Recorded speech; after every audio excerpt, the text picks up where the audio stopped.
آخرت کی ہے۔ آخرت میں کسی ہستی کا یہ مقام نہیں ہے کہ وہ اپنی حیثیت، مقام، مرتبے، قوت اس کے حوالے سے اس کی شفاعت جو ہے اس کی ذاتی ہو، اور یہ کہ اس کی شفاعت لازم ہو جائے قبول کرنی اللہ پر۔ اگر یہ کسی بھی ہستی کے بارے میں تصور ہے تو یہ کفر ہے، یہ شرک ہے۔ اصل میں جو عرب میں جو مشرک تھے وہ اسی معنی میں مشرک اور کافر تھے۔ وہ یہ نہیں کہتے کہ ہمارے یہ معبود جو ہے لات اور عزا اور منات اور حبل انہوں نے کائنات کو پیدا کیا ہے، کبھی بھی نہیں۔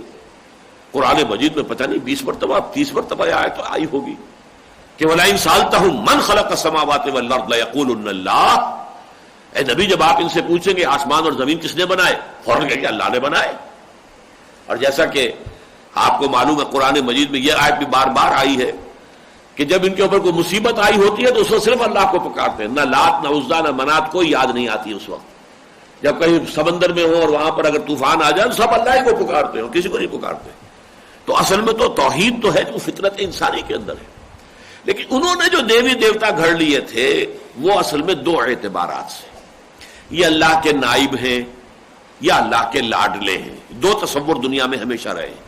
بڑے سے بڑا بادشاہ ہوگا تو آخر ساری حکومت ایک بادشاہ تو نہیں چلا سکتا نا، وہ کوئی گورنر بنائے گا، کوئی کسی اور عامل بنائے گا، کسی اور اس کے نائبین سلطنت ہوں گے، اس کے درباری ہوں گے، ان کا مقام ہوگا، تو ان کی بھی تو آخر کچھ نہ کچھ چلتی ہے، انہیں کچھ اختیارات ملے ہوتے ہیں، ان کی بات بھی تو پھر وہ بادشاہ کو ماننی پڑتی ہے نا۔ بادشاہ اکیلا کیا کرے گا، 2 ہاتھ 2 پاؤں، اس کے فوجی، اس کے سپہ سالار، اس کے چیفز جو ہے وہ اگر اس کا ساتھ نہ دے تو کیا کر لے گا بادشاہ؟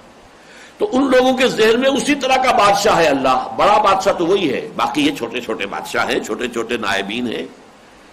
اور ایک یہ ہے کہ یہ کچھ ہستیاں ایسی ہوتی ہیں، نیک روحانی شخصیتیں، جن کے ذریعے سے توسل ہو سکتا ہے اور تقرب حاصل ہو سکتا ہے اللہ کا۔ ہم تو گندے ہیں، ہم تو گناہ گار ہیں، ہم نے تو گناہ کرنا ہی کرنا ہے، حرام خوری جاری ہی رکھنی ہے۔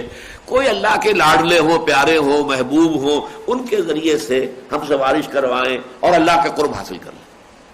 یہ قرآن مجید میں ان کی طرف سے خود ان کے قول میں کہا گیا ہے کہ وَمَا نَعْبُدُهُمْ إِلَّا لِيُقَرِّبُونَا إِلَى اللَّهِ زُلْفَىٰ۔ ہم جو ان معبودوں کو پوجتے ہیں تو صرف اس لیے کہ یہ ہمیں اللہ سے قریب کر دیں گے، ہم نے ان کو واسطہ سمجھا ہے، تقرب اللہ کا زینہ بنایا ہے انہیں۔ واضح ہمارا تو ہم مانتے ہیں کہ کائنات کا خالق اور مالک تو اللہ ہے اور کوئی نہیں ہے۔ وَمَا نَعْبُدُهُمْ إِلَّا لِيُقَرِّبُونَا إِلَى اللَّهِ زُلْفَىٰ۔ اور دوسرے یہ کہ ہم شفعاؤنا عند اللہ، یہ اللہ کے ہاں ہمارے سفارشی بنیں گے۔ آخر اس لات عزا منات یہ بڑی اللہ کی لاڈلی دیویاں ہیں اور یہ اس کی بیٹیوں کے مانند ہیں۔ یہ جب کہیں گے اے اللہ اس کو بخش دے، یہ میری بڑی پوجا کرتا تھا، یہ بڑے چڑھاوے چڑھایا کرتا تھا میرے استھان پر آ کر، تو اس کو معاف فرما دے، اللہ مانے گا فوراً۔ کیسے ہو سکتا ہے لاڈلی بیٹی کوئی بات کہے کسی سے اور باپ جو ہے وہ اس لاڈلی بیٹی کی بات کو جو ہے انکار کر دے؟ یہ ہے شفاعت باطلہ، یہ شرک تھا کہ جو عرب میں اس وقت جو ہے موجود تھا، اس کی نفی کی گئی۔ اور شفاعت کا اس بات جو آتا ہے وہ 2 شرطوں کے ساتھ۔ یہاں تو آیا ہے جس کو اجازت ملے، اور ایک اور جگہ پر آیا جس کے لیے اجازت ہو۔ ایک ہے شفاعت کرنے والا، اسے اللہ کی طرف سے اجازت ملے کہ ہاں آپ شفاعت کر سکتے ہیں، اور اس شخص کے بارے میں بھی اجازت ہو۔ یہ شفاعت کسی کے پاس مطلق نہیں ہوگی کہ اب آپ جس کی چاہے شفاعت کر دیں، نہیں، جو شفاعت کرنے والا ہے وہ بھی معذون ہوگا، اسے بھی اذن ملے گا، اور جس کے لیے اس کے لیے بھی اذن ہوگا، 2 طرفہ اذن ہوگا، تب وہ شفاعت ہوگی، ورنہ شفاعت کا کوئی سوال نہیں۔ یہ ہے شفاعت حقہ جس کا قرآن مجید اس بات کرتا ہے، اس کا کوئی انسان انکار نہیں کر سکتا۔ لیکن پہلی شفاعت باطلہ وہ شرک اور کفر ہے۔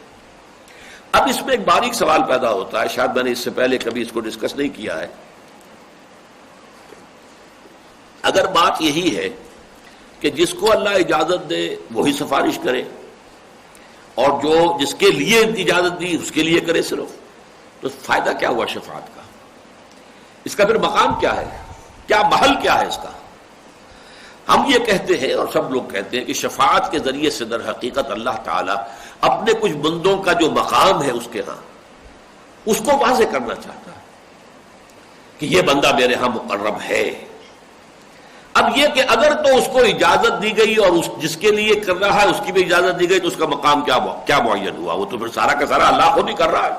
بلکہ یہ تو معاذ اللہ ثم معاذ اللہ، اللہ معاف کرے، یہ تو پھر ڈرامہ ہو گیا۔ اس کا ڈرامہ ہونا اس صورت میں ہے کہ ہم یہ سمجھے کہ یہ سب کچھ اعلانیہ ہوگا، یا اعلانیہ نہیں ہوگا۔ اللہ تعالیٰ بذریعہ وحی خفیہ طریقے پر اپنے اس بندے کو اجازت دیں گے کہ فلاں بندے کے حق میں آپ شفاعت کر سکتے ہیں۔ جو اس وقت عدالت لگی ہوگی، کفار بھی کھڑے ہوں گے، اہل ایمان بھی کھڑے ہوں گے، یوم یقوم الروح والملائکۃ صفا لا یتکلمون الا من اذن له الرحمن وقال صوابا، فرشتے ہوں گے ٹھٹ کے ٹھٹ، اور ارواح ہوں گی اور انسان ہوں گے، نیک بھی اور بد بھی، اور حساب کتاب ہو رہا ہوگا۔ تو اس منظر عام پر یہ بات نہیں آئے گی کہ اللہ نے ان کو اجازت دی تھی اور اس کے لیے اجازت دی تھی، ان کے سامنے یہی آئے گا کہ انہوں نے شفاعت کی ہے اور اللہ نے منظور کر لی ہے، گویا کہ اللہ تعالیٰ کے ہاں ان کا بڑا مقام ہے، ان کا مرتبہ ہے۔ بس یہ ایک نقطہ ذہن میں ہو تو شفاعت کا محل اور مقام اور اس کی حیثیت سامنے